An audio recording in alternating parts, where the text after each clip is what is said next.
யாருக்குமே பயப்பட மாட்டாங்க. ரொம்ப போல்டான பர்சனா இருப்பாங்க. ஏதாவது ஒரு காரியம் இதை செய்யலாமா வேணாமா அப்படிலாம் கிடையாது. துணிஞ்சு நம்ம இதை செய்வோம். இது வந்து மத்தவங்களுக்கு சக்சஸ் கொடுக்கலையே, நமக்கு கொடுக்குமா, அந்த மாதிரிலாம் யோசிக்கிறது கிடையாது. அதுல என்ன வந்தா பாத்துக்கலாமே அப்படின்னு சொல்லி இவங்களுக்கு ஒரு விஷயம் பிடிச்சிருச்சுன்னா அதுல இறங்கி செய்வாங்க. அது வந்து இவ்ளோ இருக்கு, இவ்ளோ பிரச்சனைகள் வரும், அந்த மாதிரிலாம் வந்து எதுக்கும் பயப்படுற ஒரு நபர் வந்து இவங்க கிடையாதுங்க. அதே மாதிரி உடனடியா வந்து முடிவு எடுக்கிறது அப்படின்றத இவங்க கண்டிப்பா பண்ணுவாங்க. சோ இந்த உடனடி முடிவுகள் அப்படிங்கிறது வாழ்க்கையில கொஞ்சம் இவங்க வளர வளர அந்த மெச்சூர்ட் ஆக ஆக ஓகே இதெல்லாம் தப்பு, இதுல எல்லாம் நம்ம வந்து உடனடியா முடிவு எடுக்க கூடாது, அப்புறம் இதுல வந்து வரக்கூடிய பிரச்சனைகள் நம்ம தான் சந்திக்கணும் அப்படின்ற மாதிரி வாழ்க்கை பாடம் வந்து இவங்களுக்கு ஈஸியா கிடைக்கும்னு வச்சுக்கலாம். அதுக்கப்புறம் கொஞ்சம் கொஞ்சமா கேரக்டர்ஸ் வந்து சேஞ்ச் ஆகும்.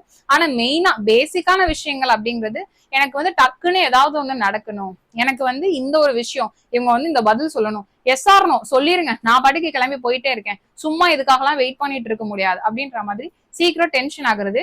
எனக்கு ஒரு விஷயத்துக்கு முடிவு வேணும் அப்படின்னா கண்டிப்பா முடிவு வேணும். அதை தள்ளி போடுங்க, அதை வந்து ஒரு வாரம் கழிச்சு சொல்லுங்க, 10 நாள் கழிச்சு சொல்லுங்க, அதெல்லாம் இவங்களால வந்து பொறுத்துக்க முடியாது. இந்த லவ் ரிலேஷன்ஷிப்ல எல்லாம் வந்து இந்த 9ஆம் நம்பர்ல பிறந்த பொண்ணுங்களா இருக்காங்க இல்ல பையனா இருக்காங்க அப்படின்னா அவங்க இந்த மாதிரியான சுச்சுவேஷனை நிறையவே ஃபேஸ் பண்ணிருப்பாங்க.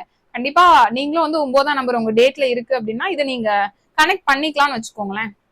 சோ எனக்கு வந்து நீங்க தான் வந்து நீங்க இல்லாமலாம் என்னால இருக்க முடியாது அந்த மாதிரிலாம் கிடையாது. ஆனா எனக்கு வந்து ஆமாவா இல்லையா அது சொல்லு, நான் கிளம்பி போயிட்டே இருக்கேன் அப்படின்ற மாதிரியான நேச்சர் வந்து உங்ககிட்ட இருக்கும்.